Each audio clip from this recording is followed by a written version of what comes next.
So hello guys, my name is Anuj and ये मेरा पहला यूट्यूब वीडियो है। और आज मैं मेरा करियर कन्फ्यूजन रिलेटेड कुछ बताना चाहता हूँ, और आपको भी एक चीज़ बताना चाहता हूँ कि करियर में क्या करना चाहिए और कैसे करियर डिसाइड करना चाहिए।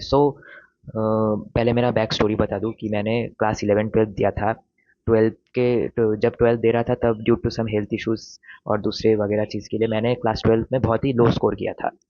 अराउंड 57% मुझे मिला था। पीसीएम भी लिया था मैंने, प्योर साइंस। और उसके साथ नीट दिया था। नीट भी अच्छा नहीं गया था, बिलो 200 मार्क्स आया था मेरा। फिर मैंने डिसाइड किया और एक साल ड्रॉप लूँगा नीट के लिए। मेरा सबसे बड़ा मिस्टेक था कि मैंने नीट के लिए ऑनलाइन कोचिंग करने का ट्राई किया, मतलब घर बैठ के प्रिपरेशन करने का ट्राई किया। वो बिगेस्ट मिस्टेक था, one of the biggest mistake. मैंने सोचा कि हेल्थ थोड़ा ख़राब हो गया है, अब फिलहाल घर में बैठ के मैं प्रिपेयर करूँगा। ज़्यादा बॉडी को स्ट्रेन भी नहीं पड़ेगा, आराम से बॉडी भी थोड़ा रिकवर होगा और पढ़ाई भी हो जाएगा। जब मैंने ड्रॉप ईयर लिया, पहले 2 3 महीने, मतलब 2 3 महीने बहुत ही अच्छा गया मेरा। डेली पीडब्ल्यू से जो ड्रॉपर यकीन बैच था वो लिया था मैंने। यकीन बैच लेके 3 क्लासेस होते हैं 2 2 घंटे के। मैंने 3 क्लास डेली करता था, 6 क्लासेस करता था 6 घंटे के। उसके बाद होमवर्क करता था और जो भी डीपीपीज रहता था वो सब एनसीईआरटी रीडिंग करता था, मतलब जो जो बोलते थे मैं वो करता था। मतलब टोटल दिन का 8 से 10 घंटा मेरा पढ़ना हो जाता था। ऐसे 2 3 महीना आराम से चला, मेरा बहुत ही बढ़िया जा रहा था। साथ में जिम भी, होम वर्कआउट भी करता था, मतलब लाइफ धीरे धीरे धीरे पोजीशन में आ रहा था। फिर क्या हुआ, धीरे धीरे ऐसा करते करते मैंने धीरे धीरे वो कंसिस्टेंसी लूज कर दिया। पहले एक 3 क्लास करता था, उसके साथ होमवर्क करता था। होमवर्क करना छोड़ दिया 1 1.5 2 महीने बाद। फिर धीरे धीरे 3 क्लास की जगह 2 क्लास हो गया, 2 क्लास की जगह 1 क्लास हो गया, 1 क्लास की कभी कभार क्लास ही नहीं करता था। ऐसे ही मतलब धीरे धीरे मैं कंसिस्टेंसी लूज कर दिया, रिस्पॉन्स लूज कर दिया मेरा। मेरा one of the biggest mistake था। मैंने एक चीज़ जो नोटिस किया, मुझे एक सराउंडिंग चाहिए कि हाँ ये बंदा पढ़ रहा है, ये मेरे साथ के ये दोस्त पढ़ रहे हैं, मुझे भी करना पढ़ना चाहिए। सो मेरा ऐसा, मतलब ऐसा सराउंडिंग चाहिए, जैसे ऐसा सराउंडिंग कोटा में मिलता है, नहीं तो आप कहीं पे दूसरी जगह जाके पढ़ते, नहीं तो एक फिजिकल कोचिंग जब आप ज्वाइन करते हो तब उधर मिलता है। वो सराउंडिंग मुझे नहीं मिला, वो एनवायरनमेंट मुझे नहीं मिला। वो सबसे बिगेस्ट मिस्टेक था, क्योंकि इन्वायरमेंट ही नहीं मिला मुझे। कैसे मैं प्रिपेयर करूँ? This was the fault. मेरा एक ड्रॉप ईयर पूरा गंदा गया। और सेकंड मिस्टेक मैंने किया था कि दिसंबर तक मैंने नीट के लिए तैयारी किया। फिर मेरे दीदी ने सजेशन दिया कि नीट तू मत कर। My didi is a B A M S doctor. उन्होंने बोला नीट तू मत कर, तेरा नीट निकल भी गया, एमबीबीएस में भी बहुत स्ट्रगल है। मैंने भी सोचा नीट तो नहीं निकलेगा, फिलहाल जेई के लिए प्रिपेयर करता हूँ। 2 3 महीने जो भी जेई के लिए प्रिपेयर करूंगा। जेई के लिए प्रिपेयर करने के बाद फिर कोई डिसेंट सा एक प्राइवेट कॉलेज भी अगर नसीब में मिल गया तो फिर भी ठीक है, बीटेक कर लूँगा। मैंने जनवरी अटेम्प्ट दिया। जनवरी अटेम्प्ट देने के बाद सिर्फ 58 परसेंटाइल मिला था मुझे। और मैं ये बात भूल ही गया कि इंजीनियरिंग करने के लिए तुम्हारा मिनिमम स्कोर 60% चाहिए अगर आप कोई भी प्राइवेट कॉलेज में जाते हो। और आईआईटी एनआईटीज में तो 75% क्राइटेरिया तो मस्ट है ही। मैंने वो चीज़ मेरा दिमाग में ही नहीं था, और किसी ने मुझे ओपन स्कूलिंग के बारे में भी नहीं बताया था। अगर एटलीस्ट किसी ने बताया होता मैं ओपन स्कूलिंग कर लेता। It was the another biggest mistake कि मैंने ओपन स्कूलिंग नहीं किया। अगर एनआईओएस देकर एक साल मैंने जब 20 साल ड्रॉप दिया तो उस साल मैं ओपन स्कूलिंग भी कर लेता तो भी बच जाता।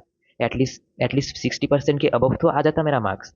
अब मैं कोई भी प्राइवेट कॉलेज में जा रहा हूँ, उधर प्राइवेट कॉलेज में तो आपको पता ही वो पैसे लेने के लिए बैठे ही रहते हैं। प्राइवेट कॉलेज में जब भी जाता हूँ वो जब भी देखते बिलो 60% का बंदा है, क्राइटेरिया का बंदा है, वो तब भी डोनेशन लगेगा, ये लगेगा वो लगेगा। दे लिटरली, मतलब उनको मतलब कंडीशन चाहिए कि आपसे कैसे पैसे वसूलेंगे। मैं वेस्ट बंगाल में रहता हूँ। मैं वेस्ट बंगाल से आसपास के जो भी अच्छा खासा कॉलेज है, नरूला, जीएनआईटी, आईएम, जिधर भी गया सब जगह 2 to 3 लाख डोनेशन एक्स्ट्रा मांग रहे हैं।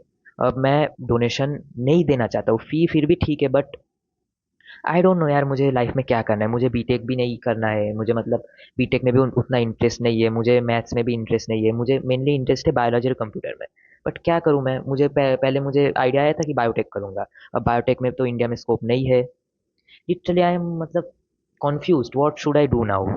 कि और एक साल ड्रॉप लूँ? मुझे ड्रॉप लेने का एकदम ही मन नहीं है, बिकॉज ये गैप ईयर ने मेरा मेंटल हेल्थ पूरा खराब कर दिया। लिटरली मैं अकेले, मतलब I have zero friends now, literally I have zero friends.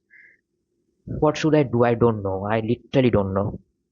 मैं लिटरली एक ब्रेड का पैकेट लाने के लिए मैं पूरा सिटी घूम के आता हूँ, मतलब इतना वेला बैठा हूँ मैं।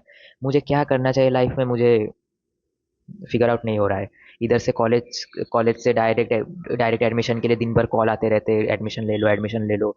और मेरा जेई का सेकेंड फर्स्ट अटेम्प्ट दिया और मेरा हेल्थ फिर से खराब हो गया। उसके वजह से मैं ना डब्ल्यू बी जेई दे पाया, ना जेई मेंस का जो अप्रैल में सेकंड अटेम्प्ट होता है वो भी नहीं दे पाया मैं। और नीट का तो मैंने फॉर्म ही नहीं भरा था। एटलीस्ट यार नीट का फॉर्म भर देता तो मेरा पैसा तो रिटर्न आ जाता, कि नीट लीग का ये सिचुएशन हो, पैसा तो रिटर्न आ जाता। वो भी मैंने नहीं भरा फॉर्म। सीयूईटी दिया, सीयूईटी में तुक्का मार के आ गया। सीयूईटी में आई नो मुझे कुछ नहीं मिलेगा, मुझे बहुत अच्छे से ही पता है। आई डोंट नो यार लाइफ में क्या करना मुझे। मेरा मैं इस साल जुलाई में 19 का हो जाऊंगा। मुझे लग रहा है I have fucked my life literally. समझ में नहीं आ रहा है क्या करना चाहिए लाइफ में। माई हेल्थ इज डिटोरेटिंग, मतलब, और मेरा लाइफ भी अब आई डोंट नो यार, मुझे मतलब जीने का मन नहीं करता है अब। अकेले अकेले दिन भर रहता हूँ, मेरा कोई फ्रेंड्स नहीं है, कोई नहीं है। Literally I don't know what should I do. मुझे दिन भर अलग अलग थॉट्स आते रहते हैं, अकेला अकेला रहता हूँ। किसी फ्रेंड को कॉल करता हूँ तो वो उनके कॉलेज लाइफ, उनके फ्रेंड के साथ उनके लाइफ में बिजी है। कोई लिटरली किसी को बोलता हूँ चल भाई बाहर घूम के आते हैं, लिटरली दे डोंट इवन, मतलब, भाव भी नहीं देते मुझे अब। क्या करूँ लाइफ में? आई डोंट नो। फैमिली से इस बार एक साल ड्रॉप लिया, कुछ नहीं बोला। सब ने बोला कि हाँ एक साल ड्रॉप ले ले, प्रिपेयर कर। अब इस साल ड्रॉप लेने के लिए मम्मी तो बोल रहे ड्रॉप ले ले, बट पापा नहीं मान रहे। एंड कितना ही ड्रॉप लूँ, फाइनेंशियली भी तो इंडिपेंडेंट होना है। मेरा गोल है 24-25 के आगे फाइनेंशियली इंडिपेंडेंट होना। बट कैसे हूँ? क्लास 12 के रिजल्ट ने इधर फक ऑफ कर दिया मेरा। कोई प्राइवेट कॉलेज में भी नहीं ले रहा है ठीक से। जिधर भी जाता हूँ एक्स्ट्रा डोनेशन चार्ज करने लगते हैं, और मुझे इतना बजट नहीं है मेरा कि डोनेशन दे दूँ। फिर भी कॉलेज का फी मैनेज हो जाएगा, 7 to 8 lakhs फिर भी 4 years में मैनेज हो जाएगा। बट एक्स्ट्रा 2-3 lakhs मैनेज करना फिलहाल, और वो डोनेशन तो पहले ही देना पड़ता है, सो वो कैसे मैनेज होगा? फिर भी मैनेज कर लिया तो एक गिल्ट में रहना पड़ेगा। एक डिसेंट से टियर 3 प्राइवेट कॉलेज के लिए मैं 2-3 lakhs स्पेंड कर रहा हूँ बिना कोई रीजन के। आई डोंट नो यार क्या करना चाहिए लाइफ में लिटरली। I don't no. मेरा मन था बायोटेक नहीं तो बायो इन्फॉर्मेटिक्स के फील्ड में जाने के लिए, जिधर बायोलॉजी और कंप्यूटर कॉम्बाइंड यूज होता है। बट इंडिया में कोई स्कोप ही नहीं है। और मैं इतना भी कॉन्फिडेंट नहीं हूँ कि मैं टॉप 1% में आके कुछ फोड़ दूंगा। I know I have been humble in my life. मैं मेरे लाइफ में बहुत ही हम्बल हो गया हूँ। मुझे पता है मैं भी एक दूसरे लड़कों, दूसरे स्टूडेंट्स की तरह, दूसरे बच्चों की तरह मैं भी एक नॉर्मली लड़का हूँ। मेरे पास उतना भी बड़ा कुछ नहीं होगा लाइफ में, आई नो। बट क्या कर सकते हैं?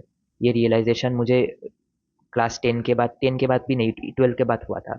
बिकॉज जब 10 में, 11 में, 12 में था, मुझे लगता था मैं बहुत एक्स्ट्रा ऑर्डिनरी हूँ, मुझे बहुत कुछ आता है, मैं बहुत स्मार्ट हूँ, मतलब खुद के ऊपर ही गुरूर था एक अजीब सा। बट अब पता चला मैं तो बिलो एवरेज भी नहीं हूँ, मतलब literally I M below average. पता नहीं यार लाइफ में क्या करना चाहिए, क्या होगा लाइफ में मेरा।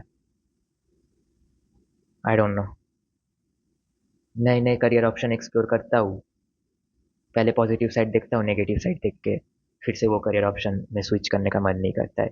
लिटरली इंडिया में कुछ भी बढ़िया नहीं है। बीटेक करूँ तो जॉब मार्केट कोलैप्स हो रहे हैं, ले ऑफ्स हो रहे हैं, एआई जॉब खा जा रहा है, ये सब हो रहा है, वो सब हो रहा है। एंड अगर मैं मेडिकल फील्ड पे अगर नर्सिंग करूँ, नर्सिंग में ये नहीं है, सैलरी नहीं है। उसके बाद नर्सिंग नर्सिंग ऑफिसर करने के लिए कंपटीशन, हर जगह कंपटीशन है। गवर्नमेंट जॉब करने जाओ तो 10,000 सीट के लिए 40 लाख 50 लाख लोग कॉम्पीट कर रहे हैं। लिटरली इंडिया में इतना स्ट्रगल है। आई डोंट नो। इंडिया में इतना स्ट्रगल है कि ह्यूमन में, ये दुनिया में ऐसा। और I don't know literally what to do, what should I do. चलो मिलते हैं फिर, बाय। फिर से कुछ दिमाग में आया तो फिर से वीडियो बनाऊंगा, कोई देखे या ना देखे। मुझे पता है कोई नहीं देखेगा, फिर भी इट्स ओके। बाय।